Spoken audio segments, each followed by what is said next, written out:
За нийт үзэгчд сонсогчдод энэхүү өдрийн мэндийг хүргье. Шинжлэх ухаан таны мэдэх үеийн Одмондөр сувгийн маань цус 50 дарангуйлагч нэвтрүүлэг маань эхлэхэд бэлэн болж байна. За энэ жил бид бүхэн цус 50 дарангуйлагч гэдэг нэвтрүүлгийг онцлон хийсэн шалтгаан мэдээж ойлгомжтой байх те. Энэ хүн төрөлхтний түүхэнд одоо хараар бүр цусаар ингэж өөрийнх нь дүүгүүдийг ингэж маш муухайгаар үлдээсэн. Одоо хувь хүний те хүн гэдэг одоо тэр төрөл зүйлийн байж болох хамгийн муу хувилбаруудыг гаргаж ирсэн.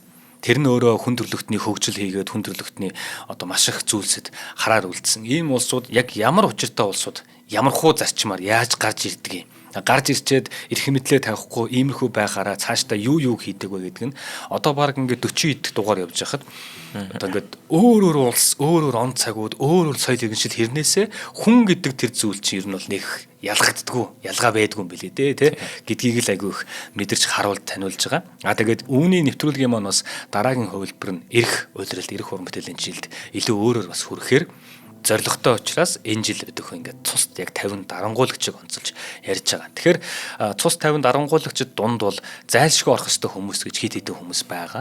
Түүний нэг нь бол өнөөдөр яг та бүхэнд хүрэх гэж байна. За энэ хүн нэвтрүүлгийн маань бид өхөнд бэлтгэн хүргэдэг хүн маань бол манай Одмондөр сувгийн маань хөтлөгч Онон байгаа. Онондоо өдрийн мэнд хүргэе. Өдрийн мэнд. За нэвтрүүлгийн маань харин дэмжин ажиллаж байгаа байгууллага гэх юм бол Отервинтэй чөлөөтэй амьсгалцгай ураатай Отервин бид өхөнийг дэмжин ажиллаж байна. За мөн дээрэс нь чанарыг танд авчирна хүүхэд бидний ирээдүй Bikutan Kids Linus Med компани хамт олон маань бид өхнийг дэмжин ажиллаж байна. За ингээд эхлэе. За өнөөдрийн дугаар бол одоо маш одоо түүхэнд хамгийн алдартай дарангуйлагч бол гэж хэлж болохоор юм байна. Одоо Гитлер эсвэл одоо Хитлер гэдэг хүн байгаа. За Гитлер гэдэг нэр нь бол одоо угаасаа Орос өгөгдсөн нэр нь байна. Тийм учраас би бол одоо шууд өөрөө хэлээр нөгөө Хитлер гэдэг нэрээр нь дуудаад явах байгаа шүү. За тэгээд би ч одоо энэ дарангуйлагч ярихаас өмнө одоо тэр дарангуйлагчийг төрүүлсэн улсын талаар жоохон ярьдаг. Гэхдээ манай үзэх сонсогчдод одоо Герман улс чинь хаана байдаг, хіднэг хуамтай, ямар хоттой гэдэг ихэнх нь бараг бүгдээрээ сайн мэдэх бах. Тиймээс илүү одоо Хитлер яг эрх мэдэлд хүрэхээс өмнө нөхцөл байдал ямар байж исэн. Тэгээд яг юунаас болж байгаад ийм аимшиг дарангуйлагч төрүүлсэн гэдэг талаар илүү жоох мэдээлэл өгье гэж бодож байна л да. За тэгээд Герман улсыг яг ингээд нэг харж үзэх юм бол одоо нэг хэцүү хувь тавилантай гэж хэлж болохоор нэг улс байгаад байгаа байхгүй юу. Одоо Британи, Франц, Испани, Итали гэдэг одоо Европын супер хүчинтэй байгаа шүү дээ. Эдгээр харахад одоо бүгд далаагаар хүрээлэгдсэн одоо хамгаалахад хялбар гадаад бодлого нь цэгцтэй байх боломжтой байгаад байгаа байхгүй юу. Гэтэл одоо манайх яг ингээд Европын газрын зураг дээр харах юм бол Германы газар нутаг одоо Европын бүр яг их газар дунд байгаад байдаг. Тэгээд тэнцэнэ одоо бараг далаатай хиллэлээгүй маш олон улс үндэстнэр хүрээлэгдсэн байгаа байхгүй. Тэгэхээр байгалийн хамгаалалт бол ердөөсөө байхгүй тийм. Далаагаас өөрсдөө жоохон хамгаалж олон. Гэхдээ хажуу талаас нь хил даваад ороод ирэх юм бол маш олон улсууд байгаад байна. Уул эднэрч бас байхгүй учраас маш одоо хоосон талбайтай гэж хэлж болохоор байгаад байдаг. Тийм учраас одоо бид дэсжүүлдэхийн тулд заавал хүчтэй байх гэсэн соёл энэ яг Герман үндэстэн дунд байд юм бэлээ. Байсарч ирсэн одоо нэг янзын монголоор тайлбарлах юм бол одоо нэг хашаагүй айл байла. Тэр хашаагүй айл өөртөө яаж хамгаалах вэ гэх юм бол маш нэг зэрлэг тэгээ урт том нохоотой байж иж өөртөө хамгаална гэдэг шиг Германы соёлтой цэрэгжилт гэдэг юм бол амар дээд түвшинд байд юм бэлээ. Энэ тэгээ бүр одоо Ромын эзэнт гүрэн мөхлөөс хойш бүр гарч ирж исэн байгаа тоххой одоо ариун Ромын эзэнт гүрэн Прусийн эзэнт гүрэн бүгдээрээ яг тэр Германы газар нутаг дээр байхдаа маш ингэ цэрэгцэн асар хүчрэх эзэнт гүрнүүд байгаад байсан юм бэлээ.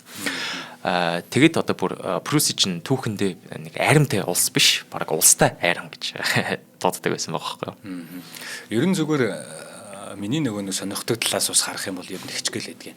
Одоо энэ Солонгосын хойгоо шүү дээ тий. Солонгосын хойгоос бараг ингээд Герман хүртэл ингээ харахаар одоо жишээл энэ газар зураг шүү дээ тий. Ингээ харахаар одоо яг нүүдэлчдийн тал нутгийн бүс гэх юм бол ерөнхийдөө Солонгосын хойгоос эхлүүлээд явсаар хахад Герман руу тулж байгаа юм бол Германы цааталт байгаа тэр том нуруунд тулаад ерөнхийдөө энэ хооронд тэгээ урдаас нөгөө Тэнгэр уулс муус те Фамери уулс муус гэдэг тийм түлхээд ороод ирсэн тэр хэсэг байна. Хойноосоо илүү хүүтэн уур амьсгал байна. Тэгэхээр харахаар яг энэ Төв Азиас шин дайрсан Солонгосын хойгоос энэ Германы тэр хэсэг хүртэл ч юм ингээд нэг хэсэнд нэг юм коридор байгаад байгаа байхгүй.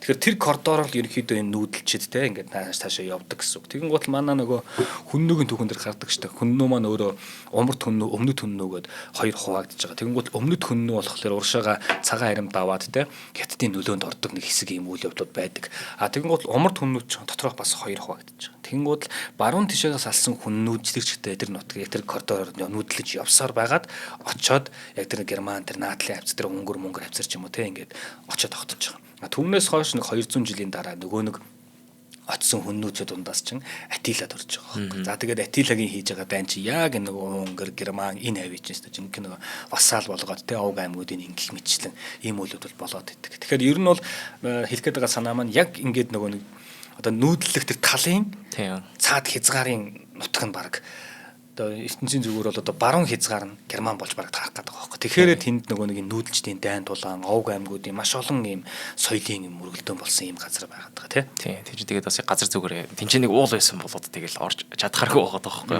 Тэгэл газар зүгээс хамгаалал одоо улсын соёл түүх яаж болж байгааг амар тодорхой байгаад идэм билээ. За тэгээд Европын хүчинд бол Германы нэг янзын бамба бус байх амар сонирхолтой байгаад идэг. Одоо өөрсдийн газар нутаг дээр ингээд дайн талбай болгож ирсэнээс шууд Германы газар нутаг дээр хамаг байлдаануудаа хийх гэж хичээд юм бэлээ. Тэгээд энэ нь бол одоо нэг Германы нутагт одоо хүчтэй төрт улс бий болоход маш их нөлөөлжсөн байгаад идэг. Яг гэвэл нэг хоёр олон талаас хавчан устгах боломжууд гарч ирээд байгаа байхгүй юу.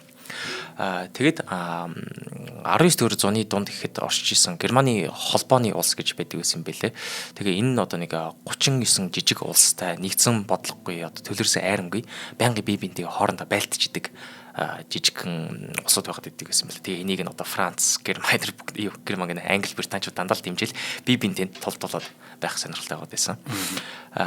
Тэгээд газар нутгийн хувьд Германы нэг том давуу тал нь гэх юм бол одоо Райн, Дунай, Эльб, Одер, Везер гэх мэт маш олон том гол мөрнүүд байдаг.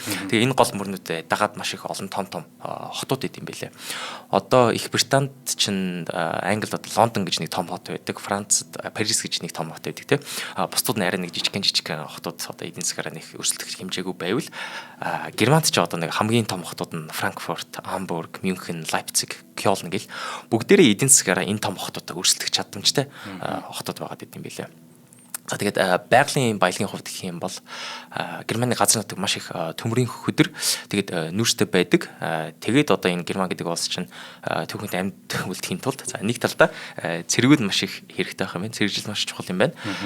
Тэгээд нөгөө талаараа байгалийн баялагаа ашиглаад үйлдвэрүүд маш их байх хэрэгтэй байна гэд маш хурдан үйлдвэрлэж исэн улсуудын нэг байд юм лээ. Тэгээд төр нийгмийн тогтолцооны хувьд гэх юм бол одоо энэ түүхэндээ ингээл энэ Герман ард иргэд чинь дандаа л ингээл бие бинтэйгээ байлах гэдэг нь одоо маш их зэрэгцсэн улсууд байгаа учраас нэг хүчтэй төмөр нударгаар яг ингээд энэ Герман гэдэг улсаа барьж явахгүй бол нэг жоохон сул байх юм бол энэ жижигхэн одоо аймаг одоо зүүн Герман, баруун Герман гэдгээр хуваагдал баг өөрсдийнхөө ашиг сонирхлын төлөөгөө явчихгууд гаднаасаа залгиулах эрсдэл амар их байгаад идэг байсан. Тэнгүүд одоо Англи, Францад одоо капитализм өөр нь л гоё эдийн засгийн сайжирч байгаа гут Германд одоо үеийн үед одоо нэг хүчрхэг төрийн удирдлагатай байсан байгаа тоххой. Төр дандаа ингээд эдийн засаг нийгмийн амьдралд маш их хатуугаар гараа оруулж байдаг гэсэн юм байлээ. Тэгэд энийг бодод үзэхээр одоо нэг коммунизмыг анх байгуулсан Карл Маркс ч бас өөрөө Герман хүн байгаа тоххой. Герман хүн Англид ч амьдарч байхдаа социализмыг гаргаад тэгээд тэр нь Оростой алдартай болоод тэгээд ихэнх хүмүүс одоо Карл Марксыг Орос хүн гэж боддог байсан байлээ. Тэр чи одоо нэг үйлдвэрийн ажилчид зориулсан нэг юм тунхаг гэдэг юм уу те нэг юм хууль тиймэрхүү юм байгаа шүү дээ те тунхаг гэх юм уу тиймэрхүү юм байгаа шүү дээ. За тэгээд 1871 онд одоо Пруссийн ерөнхий сайд Отто фон Бисмарк гэдэг удирдагч Дан, Австри, Франц гэдэг улсуудаа одоо боломжтой эвтэйхэн дайн хийж ягаад бүх хотуудаа нэгтгэж ягаад Германы эзэнт гүрнийг байгуулж байгаа. Тэнгүүт одоо ойрхон байсан бүх улсууд нь сандарч эхэлж байгаа байхгүй юу. За энэ Герман ч гівэнд амар хүчтэй болчихлоо шүү дээ. Франц, Британи хоёр ч дандаа бие биентэйгээ байлтж идэх байсан бол хажуунаас нэг том гуравдагч итгээд гараад ирэнгүүт за хоёулаа байлтгаа ойлж ягаад баг энэ Германтаа байлтаа гэж байгаа. Тэнгүүт Германы нөгөө бөөрнөс нь баш нэг том одоо нэг залах улс гарч ирж байгаа. Тэрний байсан байх юм бол Орос улс. За тэнгууд Герман ч одоо гурван талдаа дайсантай болчлоо та. Орос, Британи, Франц гэж байгаа.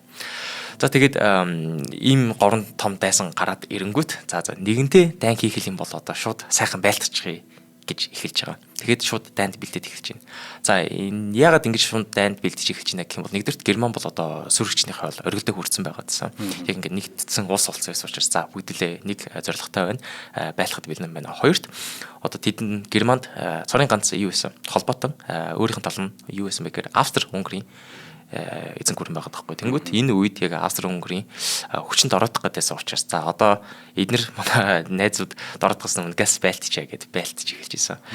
Яг байлтах гал эхэлж исэн чинь нөгөө Австрийн их фан Франц Фердинанд буудан хорогцсоор дэлхийн 1-р дан эхэллээ. За дэлхийн 1-р дайнд бол одоо 22 сая хүн нас барсан. Тэгээд Германы эзэн гэдэг гүрэн болоод маш гутамшигтайгаар ялагдсан байдаг. За тэгээд энэ дэлхийн 1-р дайнд Германы нэг 2 сая хүн амнасаа алдсан. Тэгээд 4.2 сая цэрэг шархсан гэдэг тооцол байд юм бэлээ. Тэгээд энэ 4.2 сая гэдэг тооцоол нь гэх юм бол одоо бүх эрчүүдийн тооны бараг 5-1 байгаа байхгүй. 5 эр болгоны нэг нь энэ дайнд шархсан байгаа. За тэгээд дайнд ялагдсныхаа дараа холбоотны далайн бүсэлтэнд орсон. Тэгээд энээс болоод эдийн засаг нь маш их дороотсон, ядуурлал үзлээ, хүмүүс үзэж илөө. Тэнгүүд одоо дайны дараа энэ ард иргэд нь одоо гомдлсоос болоод төрийн эргэлт хийж байгаа. Шууд хааныгаа төлөж унагааж байгаа байхгүй. Одоо хаан гэхэр нэг Кайзер гэдэг чинь Герман. Кайзер 2 дугаар фильмлийг төлхөн унагаагаад Weimar-ийн бүгд найрамдах улс гэж байгуулж байгаа. Одоо Германы эзэнт гүрэн байхгүй болгоод Weimar-ийн бүгд найрамдах улс. За гэхдээ энэ Weimar-ийн бүгд найрамдах улс нь одоо нэг янзын одоо нэг сөрөг хүчтэй тий. За одоо бид нар шинээр байгуулж байна гэсэн улс биш. Бараг ингээл за дайнд ялагдсан нэг ичмээр нүүр цартай улс болоо хуурчиж байгаа. Тэгээ ялангуяа энэ дээр хамгийн том нөлөө орж исэн нь юу байсан бэ гэхээр одоо нөгөө Германы засгийн газрын одоо удирдлага Германы том генералууд нь бүгдээр өөрсдөө нэг янз өмөрөх гэдэг байгаа байхгүй юу. Бид нар дайнд ялагдаагүй. Тэд нар яг юу гэж хэлж ирсэн бэ гэхээр Герман улс дайны талбар дээр ялагдаагүй юм аа. Харин социалист, либерал бүгд найрамдагч үзэлтнүүд жүүдүүд хувьсгалчид хотон үүмэлэх үйл ажиллагаа явуулсаар байгаад ялагдал хүргэсэн гэж байгаа байхгүй. Тэгэхээр за биднээс болоод ялагдаагүй тий. Том генералууд нь энэ дотороос ч нэг үүмэн самун гарч ирээд байгаа учраас бид нар 1-р дайнд ялагдлаа гэж хамаг бурууга эднэр рүү шахчихж байгаа байхгүй. Тэгээ энэ чинь ямар хүмүүс байна гэх бол одоо социалистууд, жүүдүүд гэхээр нэг янзын нөгөө анх дэлхийн 2 дугаар дайнаас гарч ирж исэн үзэл санаанд гарч ирээд байгаа байхгүй. Нөгөө Германы Ари үндэстэн гэдэг санаа нь энэ чинь яг анх одоо өрн сууж эхэлж исэн юм бэлээ. Тэгэхээр аричуд хийж исэн дунд нь энэ жүүдүүд гэдэг юм уу те энэ нөхдүүд ингэж чухтхан хүмүүсээс болоод бид нар зоригтой өгч чадаагүй л гэж байгаа юм байна шүү дээ. Тэнгүүд одоо засгийн газар генералууд нь бүгд тэгээ ярьж байгаа одоо жоохон хөөхтүүд эсвэл одоо энэ дайнд орсон хүмүүсийн тэрийгээ сонсоод нэрэл аричдын буруу биш шүү дээ. Эднэрээс болсон юм байна гэд нэг үзэн ядах сэтгэлгэн суудсан байгаа даа. Тийм ээ. Тэгэхээр 14 он, 18 он, 1914, 1918 гэхээр чинь 39 гэхээр баг 24-5 жилийн турш баг яг энэ зүйлээрээ угаажсан байж болох гэдэг байгаа байхгүй тий. 2 дугаар дан хүртэл тий. Тийм 2 дугаар дан хүртэл. За тэгээд дэлхийн 1-р дайны дараа чинь одоо нөгөө Версалийн гэрээ гэж хийсэн. Тэгээ Версалийн гэрээгээр Герман улс бол одоо газар нутгийнхаа 13%-ийг хүн амынхаа 10%-ийг Франц, Польшид бүр ингээд хүчээр өгчөж байгаа. Тэгээд Германы айрам хамгийн ихдээ 100 мянган цэрэгтэй байж болно гэсэн заалт тавьчихж байгаа. Тэрнээсээ бол ихтэрч болохгүй. Тэгээд цэргийн алба гэж бол өрдөөс юм байхгүй. Шумбагч онгоцтой байж болохгүй. Тэгээд нисэх хүчинтэй байж болохгүй гэсэн чанга заалтууд тавьчихж байгаа байхгүй. Энэ нэгэн зэвж нэ гэхээр ахиж тай өгдөлгүй шүү гэж байгаа. Та нар эхний дай үзснээс болоод бас нэг өндөр торгуул авч исэн.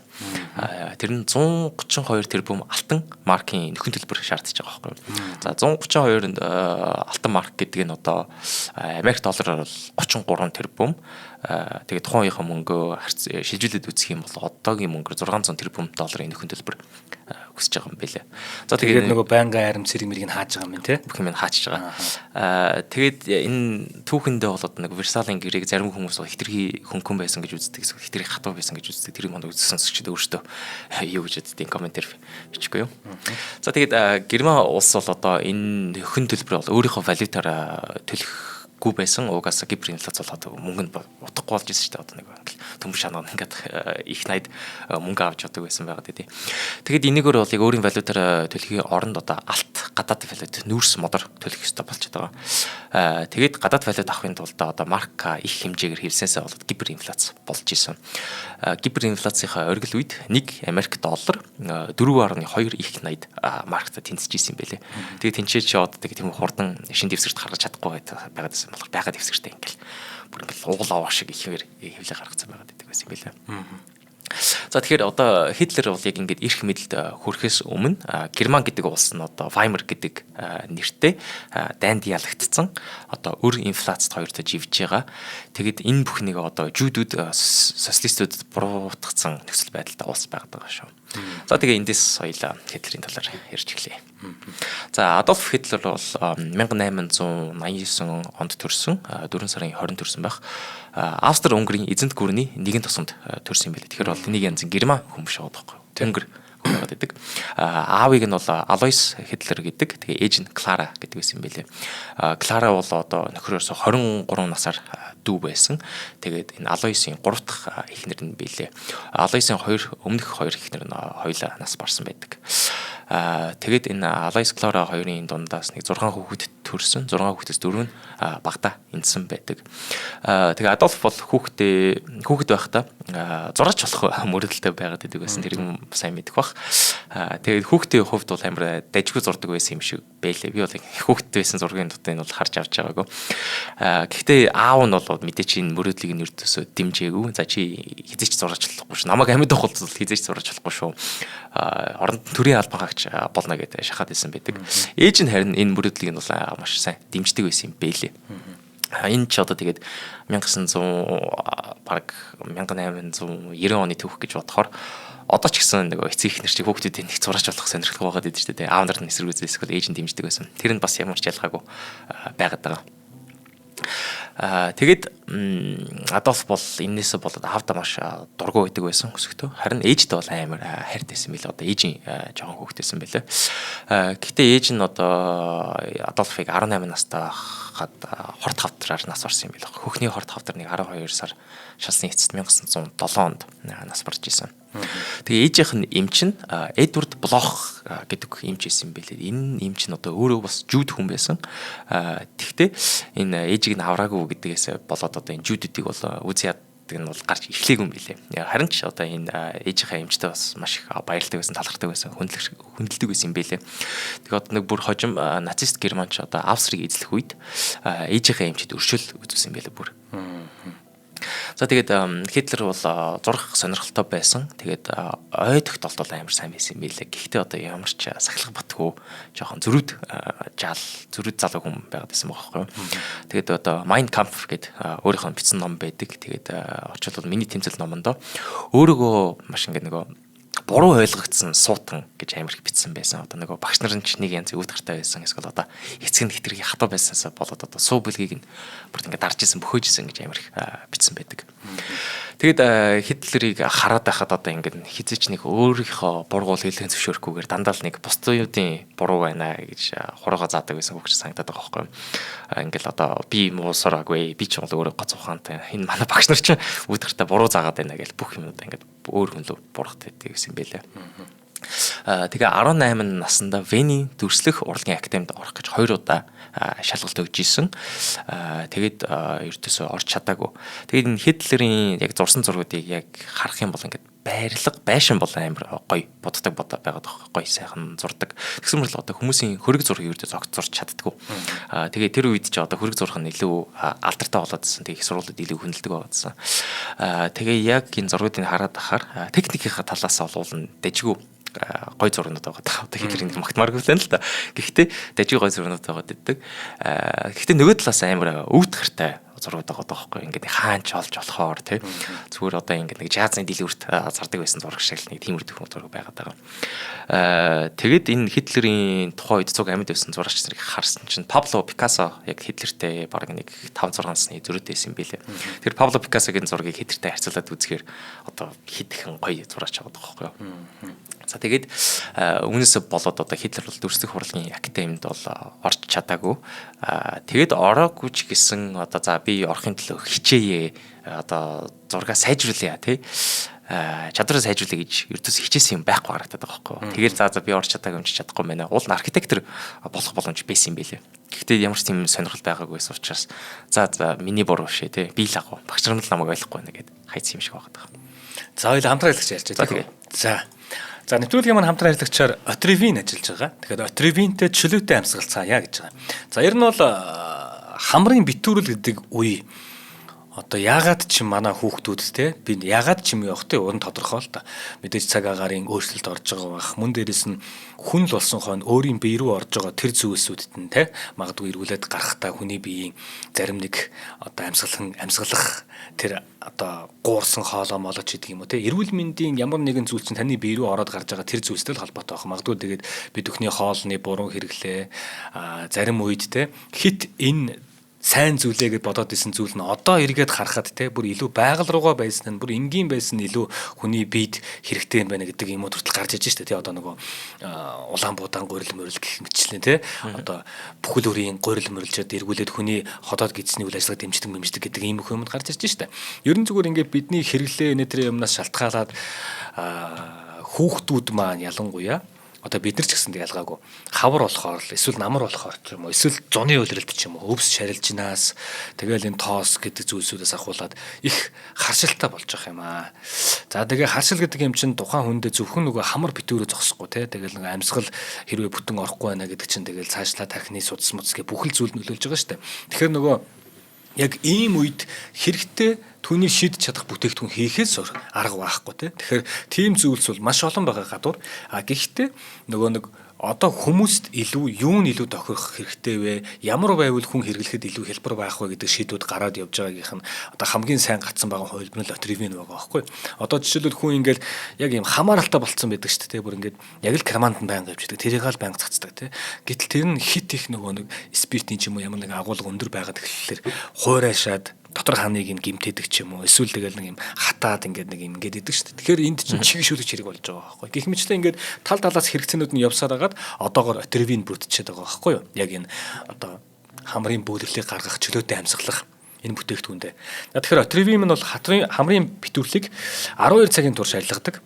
Нэг цагтад 12 цагийн турш үйлчлэгээ барьдаг гэсэн үг. Тэгээд удаан үргэлжлэх үйлчлэг нь таныг 5 тухтай байлгах чөлөөтэй амьсгалуулна гэж байгаа юм. Ер нь бол цадсан эхний минутаас ахуулаад түрхэн үйлчлдэг. Тэгээ хамрын битүүрлийг хурдан хугацаанд арилгах нь. Тэгээд үйлчлэг нь маш удаан байдаг гэдгээрээ давуу талтай.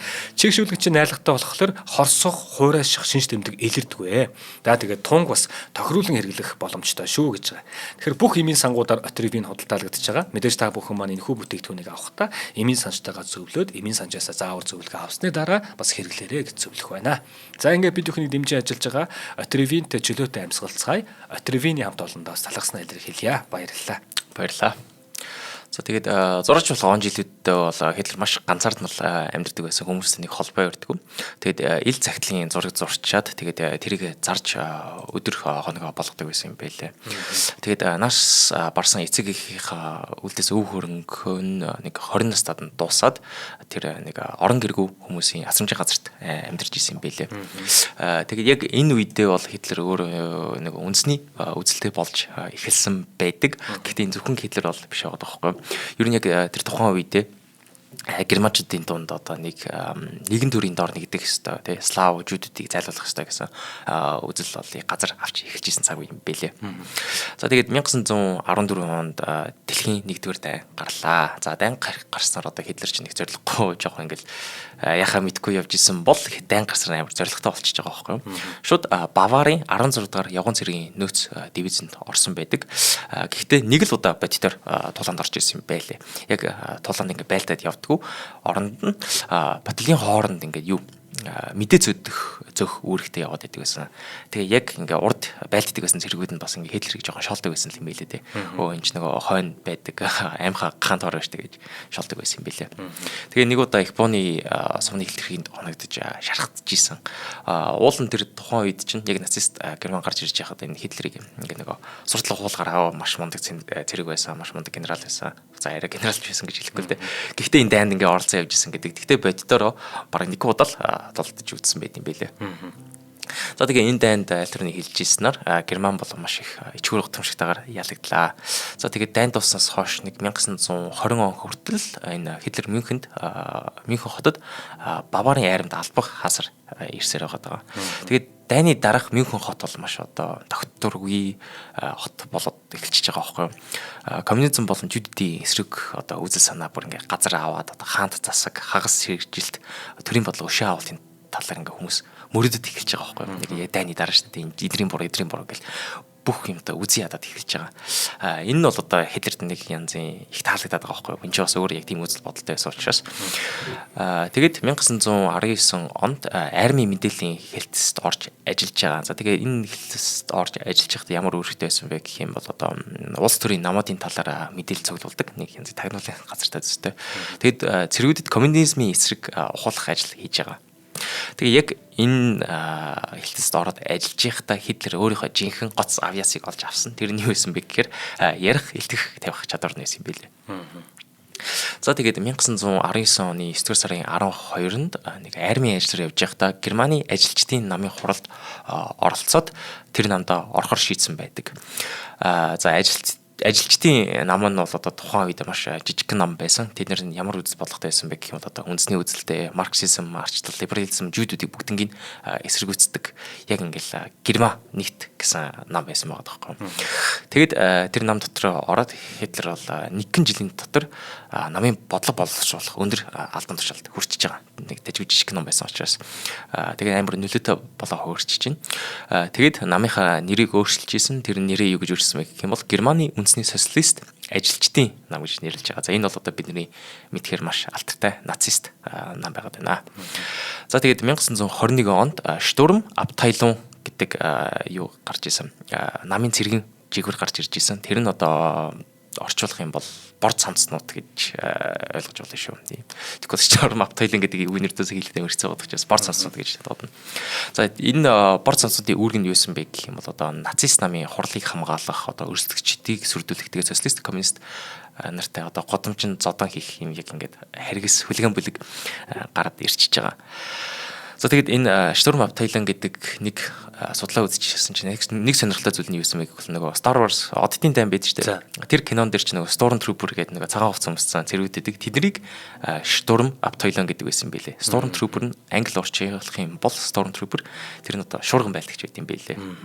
Тэгээ Оддын дайн дээр гардаг дайсан бүгдэрлийг нацист хиймэгтэй гэдэг учраас тэр нь амар сонирхолтой санагдсан. Зүгээр энэ дэр жишээ нэмээд хэлэхэд ингэдэж ш нэрэ Facebook ч юм уу те эсвэл Instagram ч гэдэг юм уу энэ YouTube ч гэдэг юм уу те ерөөхдөө их загварууд нь бол одоо хаанаас гарсан бэ гэдэг нь ойлгомжтой. Тэгэнгүүт энэ дээр бас энэ нацист те энэ нөгөө хас тэмдэг байдаг шүү дээ те тэд нар их хориотой те тэгэхээр одоо нөгөө нэг Америкчуудын барьж байгаа бодлого нь үүнийг дахиж тэгээ сэрэхгүй те энэ нийгэм сүлжээнд дахиж тараахгүй гэсэн бодлоготой байдаг. Бүр тэгж ярих юм бол саяхан штэ 7-8 жилийн өмнө л баг. Facebook дээр яг нацистийн одоо хас тэмдэг шүү дээ. Тэрнийг томоор нь зургийг нь тавьж хагаад тэгээд нэг пост бичээд ингэснээс болоод миний нүдэндээ нэг 60 гаруй мянган дагагчтай байсан зөв хувь аккаунт тэр чигтээ бүр орс сураггүй болох. Юуны талаар бичсэн?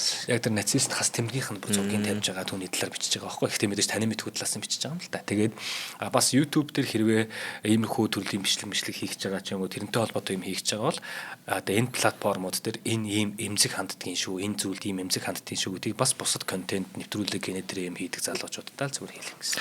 Уул нэг тэмдэгч Аз гаралтай шүү дээ.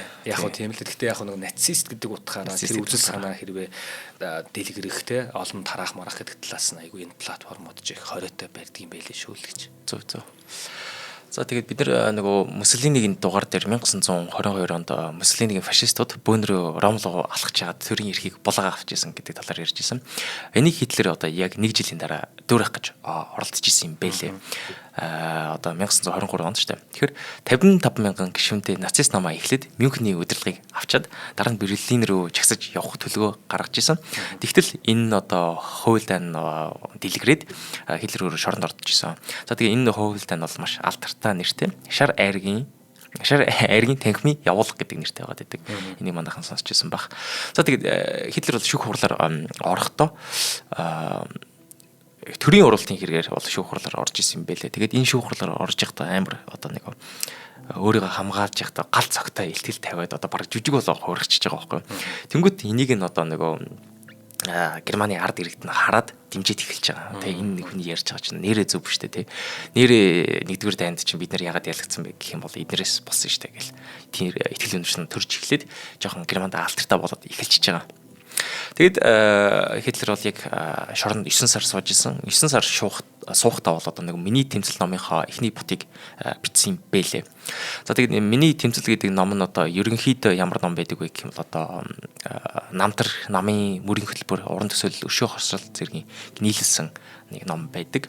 Тэгээд тэр номонд нэг бичсэн юм юу гэвэл дэлхийн улсууд Германаас урвсан арчлал бол сул засаглал, марксизм бол хор, жүүдүүд бол нууц дайсан энэ улсад хүчрхэг өдөрдөгч хэрэгтэй. Улс төр гэдэг бол арьс өнгөний тэмцэл, дорн зүг бол Германы эрдэд тэлэг чиглэл гэж бичсэн байдаг. За тэгээд би энэ номны талаар бас нэг жоохон судалж үзэж яхад хэд хэдэн асуултууд гарч ирж байгаа байхгүй юу. За нэг асуулт нь юу байсан бэ гэх юм бол энэ ном хэр алдартай байсан бэ, хэр их зарагдчихсэн бэ гэдэг нэг асуулт гарч ирж байсан. Тэгээд Хитлерийг амьд байхад энэ ном 10 сая шиг зарагдчихсэн юм бэлээ. Нэг янзын одоо нэг канцлер болсныхын дараа баг ингээ хүчээр хүмүүст шахдаг байсан. Тэгээд энэ зарагдсан тоогоор 200 сая доллар олсон байт юм бэлээ. Тэгээд Хитлер өгснийхэн дараа энэ номон дээр нэлээд ашиг хийгээд нэг судалж үзчихсэн чинь уул нь одоо ингээд нөгөө зохиолч хүн чинь нас орсныхан дараа гэр бүлийнхэн гишүүд нь ингээд мөнгөний авдаг штэ. Тэгээд энэ номынх нь одоо эрх нь бол Хитлерийн гэр бүлд нь бол очоогүй байдаг. Оронд нь Баварын засгийн газар шууд миний тэнцэл номынх нь эрхийг булга авцсан юм бэлээ. Тэгээд энэ номоо зараад зарсан ашиг бүгднийг хандивт өгдөг гэсэн. Жүүдүүдийн хандивт өгд юм байлээ. Гэхдээ энэ нөгөө жүүдүүдийн хандивын байгууллагууд нь бүгдээ мөнгөнд татгалцсан юм байлээ. 200,000 евро өгөх гэсэн чинь бид нар Хитлерийн мөнгийг авахгүй гээд аваагүй гэж хэлсэн юм байлээ. Тэгэд бас нэг сонирхолтой асуулт гарч ирж байсан. Одоо нөгөө Хитлерийн гэр бүл гэж бас судалж үзэж байгаа байхгүй юу? Хитлер бол яг хүүхдүүд бол байгаагүй. Гэхдээ ах нартай байсан. Ах нар нь хүүхдүүд төрүүлээд одоо тэгээд ахын хүүхдийн одоо үеэл гэх юм уу, ач дүү гэх юм уу, яг юу гэх юм мэдэхгүй байна. Үеэлүүд гэх баг тийм. Тэд нар бол бүгдээрээ Хитлерээс бол маш нэрээ холбоолж байгаа байхгүй юу? Өөрсдийнхөө овгийг бүр өөрчилж байгаа. Нэг одоо үеэлдүүн Америк руу зогтож очоод тэгэхээр нацистуудын эсрэг байлдчихсэн билээ бүр. Тэгээд тэд нар баг ихэнх нь за бидний Хитлерийн одоо нэрийг байхгүй болгоно гэж нэрээ солиод тэг хүүхдэд төрүүлэхгүй гэж өөрсдөө амлаж исэн гэсэн. За тэгээд 1925 онд одоо нэг алдартай маш аимшигт SS гэж байдаг байсан. Тэр нөгөө Шут Стафл гэдэг байгууллага байгуулсан. Энэ одоо нацист намын орон нутгийн үүрэгтэй ухуулгын багтаа сонин хэвлэлтэй ханиу цуглуулдаг жагсаал хийдэг аль биесны нам болж төлөж байгаа хэрэг байгаа байхгүй. Тэгээд 1928 оны сонгуульд бол навс ялагдсныхаа дараа ажилчдад анхаарахаа болоод оронд нь хөдөөний иргэд дунд давхархах руу анхаарч эхэлж байгаа. Тэгээд энэ үеэрч одоо Хитлер бол яг олон өөр газрууд очиод илтгэл тавьж исэн. Гэхдээ илтгэл тавихтаа одоо нэг янзын улс төрч хүн шиг бүх газар очиод яг нэг илтгэлээ тавиад идэг хүн биш байсан байлээ. Одоо бүр ингээл очих болгондоо бүлэг болгондоо өөр илтгэл тавиад байгаа байхгүй юу. Ажилчдад одоо социалистуудын эсрэг социалист агуулгаар ярьж байгаа. Цэрэг армийнханд одоо үндэсний үзлээр ярьж байгаа. Бизнес эрхлэгчд одоо коммунизмын эсрэгээр ярьж байна. Тэгээд энэ залуучуудад бол одоо хувьсалж хэв маягаар ярьж байгаа байхгүй юу. Тэгэл тэрийг хүмүүс ч сонсоо нэрэн чи гоё юм ярьж. Тэгэл олон өөр хүнд өөр юм ярьж байгаа ч гэсэн дандаа ингээл өөрийнхөө талдаа уруулах гэдэг нь мэдэгдээд байгаа байхгүй юу.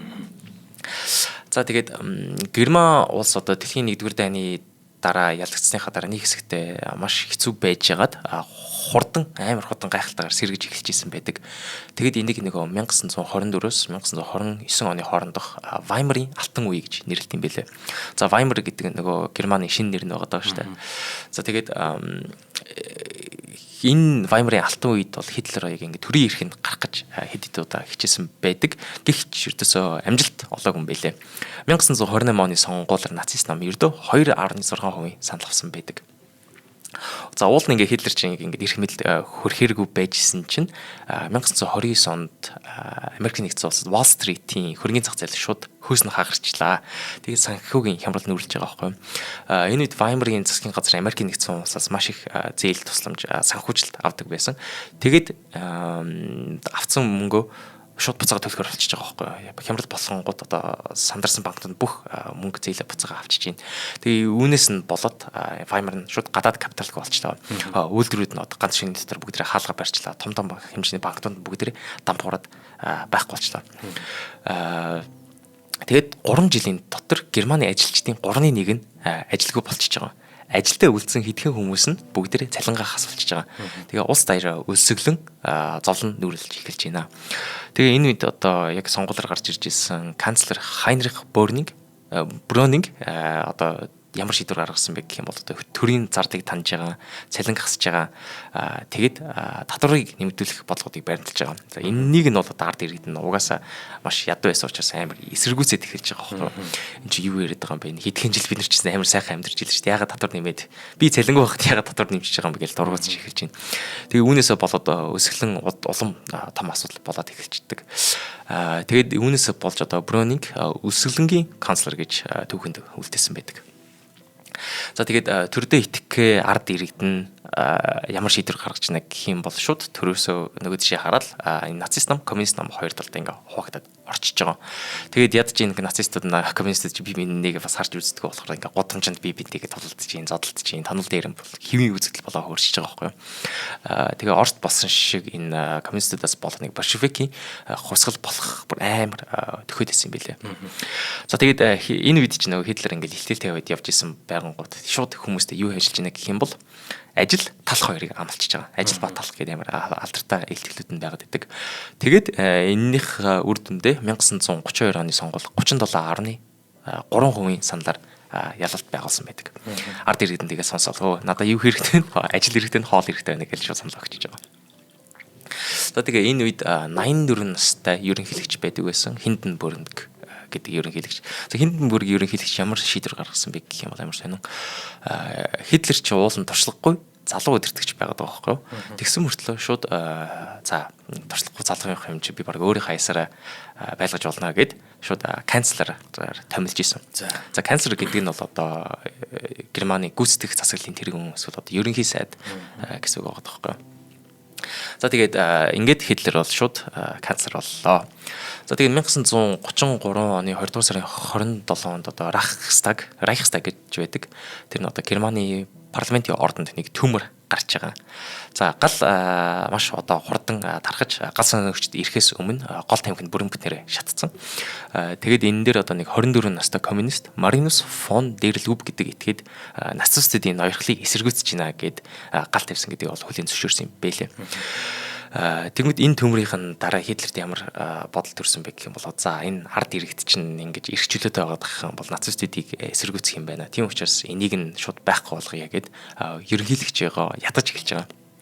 За тэгээд ятгахсаар нэг чухал шийдвэр гаргасан тэр нь ард түмэн ба төрийг хамгаалахын төлөх ерөнхийлөгчийн зарлиг гэж гаргаж ирсэн. За энэ нь одоо Reichstag-ийн төмрийн зарлиг гэдэг баримт бичиг гарч байна. За энэ бол одоо иргэний одоо ард иргэдийнхээ эрх чөлөөг нь шууд төдөлзүүлж байгаа баримт бичиг байгаад байгаа байхгүй юу. Шууд одоо үг хэлэх хэвлэл мэдээллийн эрх чөлөө бүгдээрээ байхгүй болчихж байна. Эвлэлдэн нэгдэх чагсаал цуглан бүгдээрээ хууль бус болчихж байна. Тэгэд одоо хувийн нууц гэж байхгүй байсан болчихж байгаа учраас одоо засгийн газар шууд хүнд ирсэн хувийн шуудан шууд задлаад унших эрхтэй болчихж байгаа. Энэ одоо нэг янзын арчлан одоо хүний эрх чөлөө байхгүй болж байна гэсэн ил тэмдэг байгаа байхгүй. Тэгээ энэнийхээ хажуугаар ашиглаж иж 4000 коммунист улс төрчдийн бүгдийг барьвчлаад шоронд ижсэн юм байлээ. За тэгээд Герман улс чинь одоо ингээд дарангуй тогтолцоотой болоод эхэллээ. Тэгээд 1933 оны хавар болсон сонгуулиар нацист нам 43.9% саналаар ялалт байгуулж байгаа. За сонгуулийн дараа шууд парламент дотор гол өрсөлдөгчдүүд бүгднийг шууд барьвчлаад эсвэл барьцлагатаагүй хүмүүс нь цухтаад халаа болчихж байгаа. За тэгээд нацист намын эсрэг гол өрсөлдөж исэн хүмүүс нь бүгдээ байхгүй болчиход ирэнгүүт одоо жижиг улс төрчд нь за Хитлерийн үгэнд орохгүй бол бид нар бараг алуулах юм байна, барьцлагах юм байна гэсэндээ итгээд шууд одоо Хитлерийн үгэнд ордог болоод эхэлчихэж байгаа. За ингээл бас нэг юу гаргаж ирсэн. Хэдхэн хоногийн дараа сонгуулийн дараа канцлер парламент болон ерөнхийлөгчийн зөвшөөрлгүйгээр хууль бодлого тогтоол гаргаж ирж байгаа. Тэгэхээр одоо 100% эрх мэдэлтэй хүн Хитлер болоо хуурчиж байна. Тийм ээ тий. Тийм. За хоёул хамтран ажиллаж ярьж байгаа. Тэгээ. За нэвтрүүлгийн маань хамтран ажиллагчаар чанарыг танд авчирна хүүхэд бидний ирээдүй Bikutan гэж ажиллаж байгаа. Linus Med компани маань одоо бид хүн санал болгож байгаа бүтээгдэхүүн. За ер нь бол 15 төрлийн эрдэс витамин агуулсан. За мультивитамин гэдэг те нэмэх нь ашигтай бактери агуулснараа их давуу талтай. За хүүхдийн тань дархлаа болон өсөлтийг дэмждэг. За бодисын солилцоог бас дэмжинэ. Дээрээс нь тархины үйл ажиллагааг бас дэмжинэ. Ашигтай бактери нь хоол боловсруулах эргэтэн системийн үйл ажиллагааг бас тэнцвэржүүлдэг. Тэгэхээр хайрцагын дотор 14 ширхэг юм номтог хэлбэртэй савлгаатай байдгийн. Тэгэхээр 1-3 насны хүүхэд бол өдөрт 1 савлгаа буюу 1 уутыг те харин 4 болон түүнээс дээш насны хүүхэд өдөрт 1-2 уутыг бас одоо усанд юм уу тарганд найруулан хэрглэж ууж болдгоор ийм дав одоо хэрэгтэй гэдэг юм их амар гэдэг юм уу те ийм бүтээгдэхүүн байгаа шүү. Тэгэхээр та бүхэн маань одоо хүүхдийнхээ эрүүл мэндийг тэгээ эрдэс витаминыг одоо Bikutan Kids гэдэг байгаа энэ хүү бүтээгдэхүүнээс дэмжээрэй гэж зөвлөх нь байна. Тэгээд Health Point-ийн эмийн сангууд болон бусад бүх эмийн сангуудаар худалдаалагдж байгаа гэдэгт болгох юм. Linus Med компани чанарыг танд авчирна хүүхэд бидний ирээдүй Bikutan Kids бид бүхний дэмжиж ажиллаж байна. Баярлалаа. За ингээд Хитлер бол канцлер болчлоо. Бараг Германд өөртөө өрсөлдөж чадах хүн үлдээгүй байдаг. Гэхдээ ганц өрсөлдөж чадах боломжтой хүмүүс нэг бор цамцууд нь байгаад байгаа байхгүй. Нэг нацист намын цэргийн жигүүрийн гişүүд тэднийх нь тоон одоо бараг 3 сая хүрч маш хүчтэй болоод хуурчиж байгаа. Уул нь нөгөө яг Версалийн гэрээгээр Германы албан ёсны армийн цэргийн тооч 100,000 давах хэсэг байтал ингээ 3 сая хүрсэн байгаа. Энэ албан ёсны арми биш ч гэсэн. За тэнгуут бор цамцуудынх нь үдирдэгчүүд нь бүгдээрээ за баг социалист хувьсгал хийя гэж ингээд жоохон цуу яриа гарч эхэлж байгаа байхгүй юу. Тэрийг нь ерөнхийлөгч Хинденбург шууд Хитлерт хэлж байгаа. Энэ бор цамцнуудаа устгахгүй бол энэ Германы айрам чинь чиний эсрэг хөдөлж эхлэх шүү. Германы айрам чинь шууд миний эсрэг хөдөлж эхлэх хэрэг шүү гэж Хитлерт шаардлага тавьж байгаа. Хитлер өөрөө ч бас яг энийг мэдээд бор цамцнуудаас сүрдэж эхэлтээс учраас одоо хэлсийг нь биелүүлээд бор цамцнуудын бүх том офицеруудыг нь барьжлаад буудан хороосон байдаг. Энэ үйл явдлыг одоо түүхэнд урт хутганы шүн гэж нэрлэж ийсэн. За тэгээ энэс 2 сарын дараа ерөнхийлөгч Хинденбург өөрөө нас орж жисэн. Тэгээд арим Хитлерт үнэнч байх тангараа өргөж байна. За ингээд Хитлер бол Германд үнэлэхгүй эрх мэдэлтэй болоод хувирчиж байна. За энэчээс цаашаа болоо ингээд дэлхийн 2 дугаар дай ингэж ярина. Гэхдээ энэс өмнө яг юу харагдаж байна гэх юм бол дэлхийн 1 дугаар дайны дараа ард иргэд нь өөртөө ингээд Хитлерт бараг санал өгөөд ийм аимшиг том дарангуулагч үүсгэсэн байгаа байхгүй.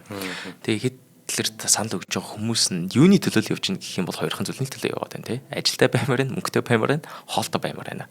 Тэгээд тэрийг нь Хитлер амлаад өгчөнгөт за энэ хийсэн аимшигын зүйлүүд нь бол хамаагүй юм байна. Энэ үед чинь бас ялгаагүй нөгөө жүүдүүдээ эсэргүүцэл байсан учраас тэрийг ард иргэд нь өөрсдөө мэдээд байгаа байхгүй юу. Нацистуудын одоо хамгийн анх эзэлж ирсэн улс нь бол өөрсдөө Герман байдаг шүү дээ тий. Тэрийг нь хүмүүс мэдчихсэн ч гэсэн за би ядаж хоолтой авах юм байна, ажилтай авах юм байна гэл Гитлер дэмжиж гаргаад ирчихсэн.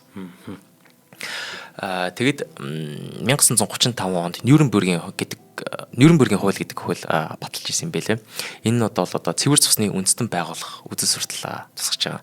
Зөвхөн Герман болон түүнтэй ойр цусны хүмүүс л иргэн байж болно. Тэгээд жүүдүүдийн иргэншил санал өгөх эрх, төрийн алба хаших эрхээ бүгднийг хураалгаж байгаа. Тэгээд цус бохирдгоос сэргийлж хагаад жүүд иргэд Герман хүмүүс хооронд одоо гэрэлт хийж болохгүй болчихж байгаа. Бүр харилцаа байж болохгүй болчихж байгаа байхгүй юу? За энэчээс шууд дайны бэлтгэлтэй орж эхэлж байна. Хитлер одоо ингээ канцлер 100% эрх мэдэлтэй болчиход хэд хэдэн төслүүдийг эхлүүлж тэрний юусэн бэ гэвэл одоо төмөр зам, авто зам, суваг шудуу, орон сууцны ингээ том мөөгөө төслүүдийг бол хэрэгжүүлж эхэлж байгаа. За яагаад энийг хэрэгжүүлж байна гэх юм бол нэгт дайнд бол бэлтэж эхэлж ийсэн. Хоёрт ард иргэдтэй бас нэг жоохон сайхан байлмаар байгаа шүү дээ. Тэгэхгүй шин засаг гаргаж ирчихэл тэгэл өөрсдийнхөө ард иргэдийн төлөө юу хийх бол ард иргэд буцаагалах гомдоод эхлэх байхгүй юу. Тэгэд энэ хөгжиж байгаа дүр зураг дотооддоо бас гадааддаа бий болгож байна. Гадаад улсууд нь Хитлер ч гарч ирээд бас нэг жоохон улсаа хөгжүүлээд эхэлж штэ гэдэг юм гарч ирж байна. Энэ үед ажилгүйд л бүр 30% хүрсэн байгаад байсан. Тэгээд энэ 30%-га шийдэхин талд яасан бэ гэх юм бол шууд цэрэгжилтээр шийдэж байгаа. Версалийн гэрээг шууд зөрчөөд 100,000-аас давалж байгаа байхгүй зэрэг тоогоо. Тэгээ хүн болгон одоо айрамд бол нэг орно. Эсвэл одоо айрмын зэвсгийн техникийн хангах үйлдвэр завуудад ажиллаад эхэлчихэж байгаа. Тэгээд 1936 онд 4 жилийн төлгөө гэж гаргаж ирсэн. Энэ төлгөөнийхэн гол зорилго нь юу байсан бэ гэх юм бол 1940 он гэхэд дайнд бэлэн болсон байх ёстой гэсэн төлгөө гаргаж хэлчихэж байна. За энэ үедээ бас одоо нисэх хүчнийхээ туршилтуудыг одоо сэргээж эхэлж байгаа байхгүй юу. Тэгээд Испанд цагаан террорист Франциско Франкогийн төрийн эрхэнд гаргаханд нь бол шууд 100% оролцсон байдаг. Тэр дугаараар бас ирж ирсэн шүү дээ. Франциско Франкогийн тэнд одоо нисэх хүчний анхны туршилтуудаа хийжсэн. Тэгээд нэг алдарт панцер танкууд бас дивизүүдийн тэнцээ байгуулж хэлжсэн байдаг. Тэгээд энэ Испани иргэний дайн бол одоо дэлхийн 2 дугаар дайны өмнөх одоо тий 0 дугаар ингэж бол ярьд юм байлээ. Тэгэд 10-аас 18 насны бүх охид хүүгүүдийг залуу Хитлерийн хөтөлбөрт хамруулжсэн. За энэ хөтөлбөр нь юу байсан бэ гэх бол яг ингээл бүх жоохон хүүхдүүдийг Хитлерт үнэнч байна, нацисттай үнэнч байна. Тэгээ бүгд ингээ хувцас өмсөөл тэгээ Хитлер тайртай гэдээ яриад байдаг байсан. Тэгээд эн чинь одоо цэргийн бэлтгэл, газар зураг унших, тэгээ зэвсгийн бэлтгэл олгодог байсан юм байлээ. Тэгэд Юсеф Геббельсийн одоо нэг ухуулгын машин ажиллаж байгаад энэ дайн бол эзлэн төрөмгөл биш, дисэж үлдэхийн төлөөх тэмцэл гэж сурчилж эхэлж байгаа байхгүй юу. Яг дайн эхлэхээс өмнө. За ингээд 1939 оны 9 дугаар сарын 1-ний өөрийн 4 цаг 45 минутад нацист Германы арми Польшид халдан тавцсан дэлхийн 2 дугаар дайн аль биесээр эхэллээ. За энэ дэлхийн 2 дугаар дайн Хитлерийн оролцоо, Германы оролцоо бол маш олон дугаар болно. Тийм учраас одоо нэг хэдхэн мэдээллүүдийн өгчээ те. Ерөнхий мэдээллүүдийн өгье. За Германы арми бол оргил үедээ 10 сая зэрэгтэй байсан. Тэгээд нэг жилд 19 мянган танк, 40 мянган онгоц үйлдвэрлэх хүчин чадалтай байсан юм байлээ. Тэгээд 1941 онд Барбаросса үйл ажиллагааг явуулж хагаад зөвлөлтөд халдан давталсан. Халдан давтлахдаа 3.8 сая цэрэг, 3350 танк, 2770 нисэх төхөөрөмж, 600 мянган мотор тээврийн хэрэгсэл оролцсон байдаг. За тэгээд дэлхийн 2 дугаар дайнд 6 жилээр үргэлжлээд зөвлөлт холбоот улс 27 сая буюу нийт иргэдийнхээ 14%-ийг алдсан. Герман 7 сая буюу иргэдийнхээ 10% алдсан байдаг. За тэгээд эцэст нь нацист Герман ялагдаад зөвлөлт холбоот улсын улаан айрам Берлинийг эзэлснээр Герман бол аль биесээр ялагдсан. За тэгээд Хитлерийн өхлийн талаараа бол одон өндөр дээр хэлсэн дугаар гаргацсан байгаа сүлжээ өдөр гэсэн дугаар байгаа. Хитлер яг яаж өхснийхэн талаар мэдмээрээ тэр дугаарыг үзээрэй. Гэхдээ одоо миний хэлдгээр 56 настай нацист Германы цэргийн дарангуулагч канцлер Адольф Хитлер эхнэр Эва Браун хамт амиа хорлож үхэж далд орлоо. За тэгээд дэлхийн 2 дугаар дайн дууснаас хойш одоо шууд залгуулад одоо хүйтэн дайн ихэлсэн байдаг. Энэ хүйтэн дайнд одоо Герман улс ч одоо Баруун Герман, Зүүн Герман гэж хоёр хуваагдсан. Тэгээд Берлиний хан болсон байдаг. Нэг ард иргэд төмөн чинь одоо тэг бүгдээрээ л хэд хооны өмнө Берлин Герман гэж явж исэн бол хэд хооны дараа хотныг том хан босоод хоёр шал өөр амьдралтай болоо хувирчиж байгаа байхгүй юу. Зарим гэр бүлүүд ч бүр ингээ дундаасаа хуваагдчихсан. Тэгээд Европыг сэргэн босгох маршал төлөвлөгөөний хүрээнд Америк нэгдсэн улс Баруун Герман бол маш их мөнгө цутгаж исэн. Хүнс бараа цутгаж исэн. Тэгээд нөгөө хов хоосон одоо үсгэлэн дайны үеэр үсгэлэн байсан дэлгүүрүүд чи бүгдээрээ гоё хүнс хоршоод бараатай болчихж байгаа. Тэгтэл одоо нөгөө зүүн нөгөө зөвлөлт холбоотын улсад байсан Берлин хамаг үйлдвэрүүдийн аваж яваад зөвлөлт холбоот улс шилжүүлчихэж байгаа. Тэнгүүд энэ хоёр нэг хот чинь бүр шал өөр болчихж байгаа байхгүй. Нэг тал нь амар сайхан баян чинэлэг мөнгөтэй хоолтой байгаад нөгөөдөл нь бүр өсөж өгч байгаа аим шиг хүмүүс болоо өрцөн байсан юм.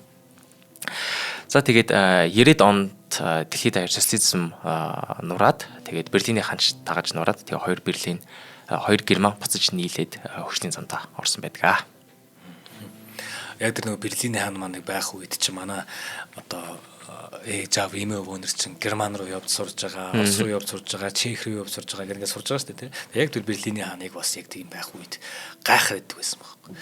Энэ талтаа болохоор те ингээл ном сонин сэтгүүл нэ өмнө хүртэл ингээл шал ондоо хувцсаг өрмөг бүх юм ондоо нөгөө талтаа болохоор ийм байгаад байдаг те гэх мэтчлээ.